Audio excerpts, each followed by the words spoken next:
In the waning months of 1944, as Soviet tanks ground their way across Eastern Europe and American bombers reduced German cities to ash, a group of scientists and engineers in a secret mountain laboratory were putting the finishing touches on something that would have changed the entire course of the war, something that, had it been completed just months earlier, might have snatched victory from the jaws of Allied defeat. This is the story of Nazi Germany's Wunderwaffe, the wonder weapons that nearly rewrote history, and the desperate race by the most brutal regime ever known to harness technology as an instrument of total domination. When Adolf Hitler rose to power in 1933, Germany was a nation humbled by the Treaty of Versailles, economically devastated, and searching desperately for a way to reclaim the greatness it believed was stolen from it. Hitler's solution was radical and sweeping. He would transform Germany into a technological superpower, a nation that would dominate not just through superior numbers, but through superior minds and machines. The Nazi regime invested unprecedented resources into weapons development, pouring billions of Reichsmarks into research programs that operated in secret bunkers and remote compounds across the Third Reich. The philosophy behind this obsession with wonder weapons stemmed from a dangerous miscalculation. The Nazi leadership believed that if they could just develop something revolutionary enough, something that the Allies could not counter, they could break the stalemate on the battlefield and achieve the total victory that seemed increasingly impossible through conventional means. This is where our story truly begins, because the weapons they were developing were not simply refinements of existing technologies. They were leaps forward, glimpses into a future that the world was not yet ready for. The first of these weapons that demands our attention is the V-1 flying bomb, a cruise missile before cruise missiles really existed, a pilotless aircraft that was to be launched from occupied France and rain terror upon London and the British people. The V-1, which stood for Vergeltungswaffe 1, or Vengeance Weapon 1, was the brainchild of Robert Lusser, an Austrian engineer who conceived of the idea in the late 1930s as a way to strike at distant targets without risking aircraft or pilots. What made the V-1 revolutionary was its simplicity and its efficiency. It was essentially a bomb with wings, powered by a pulse jet engine that operated on a principle so simple and elegant that engineers on both sides of the war wondered why no one had thought of it before. The pulse jet was a marvel of brutal engineering. It had no moving parts, no compressor, no turbine, just a series of spring-loaded flapper valves that opened and closed in rapid succession, creating a rhythmic explosion that propelled the weapon forward at a speed of approximately 400 miles per hour. On June 13, 1944, just 1 week after the D-Day landings, the first V-1 attacks against London commenced, and what followed was a campaign of terror that would kill nearly 6,200 people in England and injure over 17,000 more. The sound of the V-1 became one of the most terrifying noises of the Second World War, a distinctive buzzing, popping sound that civilians and soldiers alike grew to dread. Because when that distinctive pulse jet engine cut out, you had perhaps 30 seconds before the bomb crashed down and detonated. In just 3 weeks, over 2,000 V-1s were launched against London, and the British population faced a new and uniquely horrifying form of attack, a weapon that was impersonal, unstoppable once launched, and against which there was no real defense beyond anti-aircraft guns and fighter aircraft. The British response was swift and desperate. They deployed their fastest fighter aircraft, the Supermarine Spitfire and the Hawker Tempest, to intercept the V-1s before they could reach populated areas. Pilots learned a dangerous trick. They could fly alongside the flying bomb and tip it over with their wingtip, sending it tumbling out of control before it could reach its target. It was a technique that killed pilots almost as often as it stopped bombs, because flying at such high speeds, mere feet away from another aircraft, left no margin for error. The campaign against the V-1 introduced the world to a new form of aerial warfare, one that would become increasingly important as the 20th century progressed. But the V-1 was merely the opening act in Germany's Wunderwaffe program, a demonstration of capability designed to break British morale and force a negotiated peace. The truly terrifying weapon was already under development, and it was the V-2 rocket, a ballistic missile that represented the cutting edge of military technology in 1945.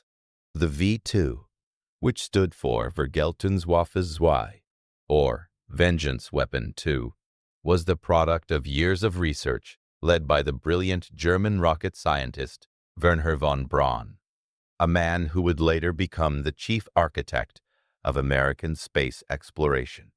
Von Braun, born in 1912, had been fascinated by rocketry since childhood, and in 1930 he joined the German Army's rocket development program, eventually becoming the technical director of the most advanced rocket program in the world. The V-2 represented an astonishing technological achievement. It was 46 feet tall, weighed 13 tons, and was capable of carrying a 1-ton warhead to a target over 200 kilometers away, striking with a velocity so high that it could not be intercepted by conventional air defenses. The rocket was powered by a liquid-fueled engine that burned a mixture of alcohol and liquid oxygen, producing 56,000 pounds of thrust and accelerating the projectile to a speed of 3,500 miles per hour.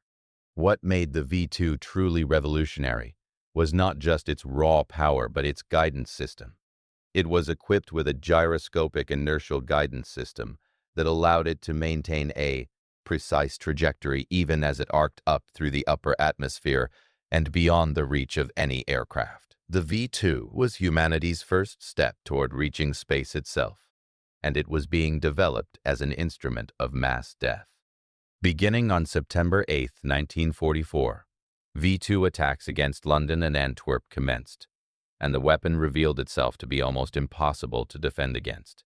The rockets climbed to an altitude of over 50 miles, exiting the atmosphere before their warheads descended on their targets with tremendous force. Citizens had no warning. No siren could sound fast enough. No gunner could aim high enough to shoot down a target moving at hypersonic speeds. In the span of just a few months, V-2s killed nearly 3,000 people in London alone, and many more in other cities and on targets across Europe. The psychological impact was profound and deeply demoralizing. Here was a weapon that seemed to come from the future itself, a weapon that struck without warning, without mercy, and without the possibility of defense. The Nazis were triumphant about their Wunderwaffe, and for good reason. They had demonstrated a capability that the Allies did not possess and that they could not counter. But the V-2 and the V-1, while terrifying and innovative, were merely the most well-known of the weapons being developed in German laboratories and factories. Deep in the underground bunkers and hidden research facilities of the Third Reich, engineers and scientists were working on weapons even more fantastic and more powerful. One such weapon was the Me-16 Comet, an aircraft powered not by a conventional piston engine but by a rocket engine, making it the first piloted aircraft ever to fly with rocket propulsion. The Me-16 was incredibly fast, capable of reaching speeds in excess of 600 miles per hour, making it faster than any Allied fighter of the day. And it was capable of climbing to an altitude of nearly 40,000 feet in just 3 minutes. The aircraft was designed to be launched from a catapult or a modified truck, fly up to intercept American bombers, attack them, and then glide back down to Earth. But the Me-16 had a critical flaw. Its fuel, a highly unstable and volatile mixture of chemicals, gave it an operational range of just a few minutes. And if any pilot tried to increase power beyond a certain point, the fuel could explode, turning the aircraft into a flying bomb. Only a handful of Me-163s ever saw combat, and they achieved minimal success.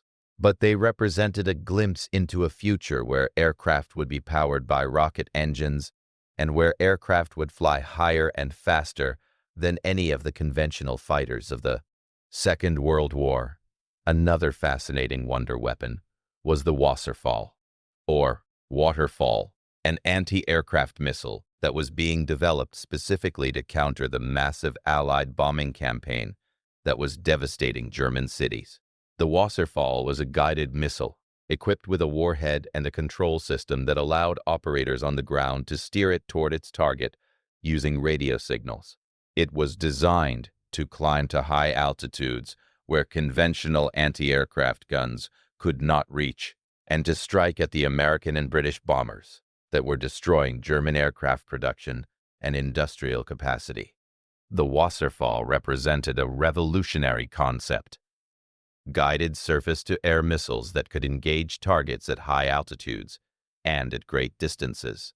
The system was still in development when the war ended, and only a few test flights were ever conducted. But had the Germans possessed the Wasserfall in numbers just 2 years earlier, the air war over Europe might have taken a very different course. One of the most ambitious and bizarre Wunderwaffe projects was the Project America, a plan to develop a long-range bomber that could fly from Germany all the way across the Atlantic Ocean to the United States, drop atomic bombs on American cities, and return home, or, if return was not feasible, at least strike a devastating blow against the American heartland. The concept was developed by the German aeronautical engineer Eugen Sanger, who proposed a huge, rocket-powered intercontinental bomber that could travel at hypersonic speeds and deliver nuclear weapons to targets on the American continent. The aircraft was never built, but the concept was so advanced, so ahead of its time, that after the war, both the Soviet Union and the United States became intensely interested in Sanger's designs. Soviet engineers studied his plans and incorporated his innovations into their own long-range bomber development, and American engineers did the same. It is entirely possible that Sanger's revolutionary designs, recovered from German files after the war, accelerated the development of both Soviet and American intercontinental ballistic missiles and strategic bombers by years, if not decades. But perhaps the most terrifying Wunderwaffe of all was one that was never completed, never fully tested, and that exists now only in history books and archived documents: the German atomic bomb. The Nazi regime, understanding the terrible destructive potential of atomic weapons, initiated a nuclear research program early in the war with the goal of developing an atomic bomb before the Allies could do so. The program was led by the brilliant physicist Werner Heisenberg, who had won a Nobel Prize for his contributions to quantum mechanics. Heisenberg and his team made significant progress in understanding the physics of nuclear fission and in developing the theoretical framework for an atomic weapon. However, they faced enormous practical challenges. The Germans lacked access to sufficient quantities of uranium. They struggled with isotope separation, and they faced tremendous logistical difficulties in maintaining their research program while the country was being bombed and occupied. There is a great deal of historical debate about whether Heisenberg deliberately slowed or sabotaged the German nuclear program, or whether he simply encountered insurmountable technical challenges. What is clear is that by 1945, the German nuclear program had failed to produce a working atomic bomb, and this failure probably saved the world from a Nazi atomic weapon. Can you imagine the course of the Second World War, or indeed of human history, if Nazi Germany had possessed atomic weapons before the Allies did?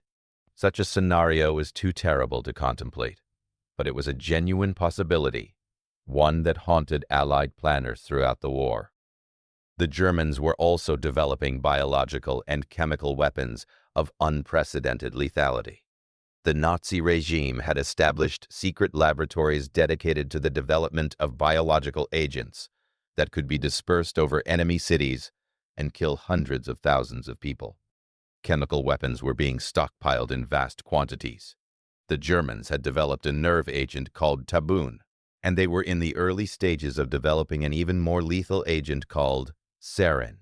These weapons were never used, not because the Nazis had any moral qualms about using them, but because they feared retaliation. Once biological and chemical weapons were unleashed, both the Nazis and the Allies understood they would be used by everyone, and Germany would be as vulnerable to them as any other nation. But the fact that the Nazis had developed these weapons and had the capability to deploy them showed the depths of depravity to which the regime was willing to sink in its quest for military dominance. Another remarkable weapon under development was the Krummlauf, which translates to curved barrel, a modification to the standard German infantry rifle that allowed bullets to follow a curved path after leaving the barrel. The weapon was designed to allow soldiers to fire around corners and over barriers without exposing themselves to enemy fire. The Krummlauf was tested and found to work after a fashion, though the curved path of the bullets made them inaccurate, and the modification put tremendous stress on the rifle, often causing it to jam or break. Only a small number of these weapons were ever produced, but they represented the kind of creative thinking that characterized German weapons development during the war.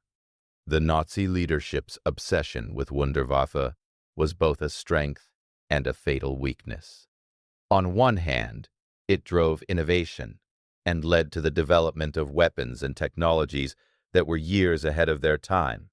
On the other hand, it diverted enormous resources away from conventional weapons production, and it led to a constant hope that some miraculous new weapon would come along and solve all of Germany's military problems. This hope for a wonder weapon became almost a religious faith for the Nazi regime, especially as the military situation deteriorated. As Soviet forces advanced from the east and American and British forces advanced from the west, Hitler and his remaining advisors clung to the belief that their Wunderwaffe would arrive just in time to turn the... In January of 1945, Hitler issued a directive specifically authorizing the mass production of the V-1 and V-2 rockets, and he spoke openly of the devastation these weapons would inflict on the Allied powers. But it was too late. The factories that were supposed to produce these weapons in massive numbers were being bombed, occupied, or converted to other uses. The scientists and engineers who were supposed to build them were fleeing before the advancing armies. The raw materials necessary for their production were becoming increasingly scarce. And most importantly, the Allies had already won. The D-Day landings in Normandy had established a foothold in Western Europe, and despite the devastation wrought by V-1s and V-2s, the Allies pressed relentlessly forward. The Soviet armies, meanwhile, were sweeping across Eastern Europe with almost unstoppable momentum. By May of 1945, just 8 months after the V-2 attacks began, Nazi Germany was completely defeated, its territory divided among the victorious powers, and its Wunderwaffe program dismantled or captured. But the story of the Wunderwaffe did not end with Nazi Germany's surrender. As American and Soviet forces advanced through Germany in the final weeks of the war, they were racing to capture German scientists, engineers, and technical documents. The victors understood that the weapons the Nazis had developed and the knowledge they had gained in developing them would be invaluable in the coming post-war world. Wernher von Braun, the brilliant rocket scientist who had designed the V-2, was captured by American forces and eventually brought to the United States, where he became the chief architect of America's space program and played a crucial role in developing the missiles that would carry American astronauts to the moon. Soviet forces, meanwhile, captured German rocket scientists and technical documents and used them to develop their own ballistic missiles and space program. The rocket technology that the Nazis had pioneered became the foundation upon which both the Soviet Union and the United States built their nuclear deterrence and their programs to explore space. In a very real sense, the Cold War nuclear arsenals that kept the world balanced on the edge of mutual destruction for 40 years were built on the foundation of Nazi German rocket technology. The Wunderwaffe also presaged future developments in military technology. The V-2 rocket was the direct ancestor of all modern intercontinental ballistic missiles. The pulse jet engine of the V-1 would influence the development of ramjet engines and cruise missiles that would proliferate in the late 20th century. The concept of guided missiles, pioneered by the Germans, would become the dominant form of long-range weapon delivery. The German development of rocket-powered aircraft would influence the development of hypersonic aircraft and spaceplane concepts. Even biological and chemical weapons, which the Nazis developed but never used in large-scale combat, would become an ongoing threat in the post-war world. The legacy of the Wunderwaffe is complex and troubling. On one level, it is a testament to the incredible ingenuity and technical sophistication of German engineers and scientists, many of whom were working under impossible conditions and facing almost certain defeat.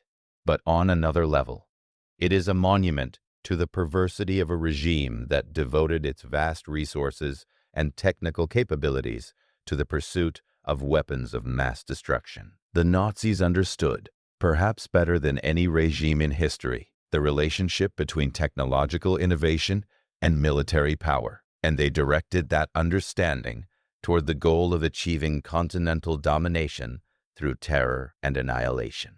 Had the Nazis possessed another year or two of war, and had they been able to deploy V-2s, atomic weapons, and advanced aircraft in greater numbers, the course of the Second World War might have been very different. But they did not have that time. The Allies, fighting against a regime that represented almost everything that was evil and antithetical to human freedom, were able to overcome the technological advantages of the Wunderwaffe through superior numbers, superior industrial capacity, and the determination to defeat a terrible enemy. The story of the Wunderwaffe reminds us that technological sophistication and innovative military capabilities are not sufficient in themselves to ensure victory. What matters most is the will to fight, the justice of your cause, and the capacity to maintain the cohesion and determination necessary to overcome an enemy, no matter how advanced that enemy's weapons might be. The Allies defeated Nazi Germany not because they had better rockets or more advanced aircraft, though eventually they would develop these things, but because they were fighting for something worth fighting for, and because they refused to surrender, even when the enemy possessed weapons that seemed almost supernatural in their power and capability. The Wunderwaffe, in the end, was a reminder of the limits of technology, and of the fact that no weapon, no matter how revolutionary or devastating, can overcome the combined will of free peoples determined to resist tyranny and oppression. Today, more than 75 years later, the shadow of the Wunderwaffe still hangs over our world. The nuclear weapons that have proliferated since 1945, the intercontinental ballistic missiles that can deliver those weapons to targets anywhere on Earth, the hypersonic missiles currently being developed by various nations, the autonomous weapons systems that are becoming increasingly sophisticated. All of these trace their lineage back to the secret research programs of Nazi Germany. The rockets that carried men to the moon, the space stations that orbit Earth, the satellites that have become so essential to modern civilization. These too owe a profound debt to the research conducted by Wernher von Braun and his colleagues at Peenemünde, the German Rocket Development Center. The Wunderwaffe demonstrated what is possible when a technologically sophisticated society devotes its resources to the development of advanced weapons. But it also demonstrated the consequences of pursuing such weapons in service to an evil regime, and the ultimate futility of believing that technological superiority alone can guarantee victory in warfare. As we face the challenges and uncertainties of the 21st century, and as we witness the development of ever more advanced and sophisticated weapon systems, the story of the Wunderwaffe serves as a cautionary tale. It reminds us that the greatest dangers often come not from the weapons themselves, but from the regimes and ideologies that seek to develop and deploy them.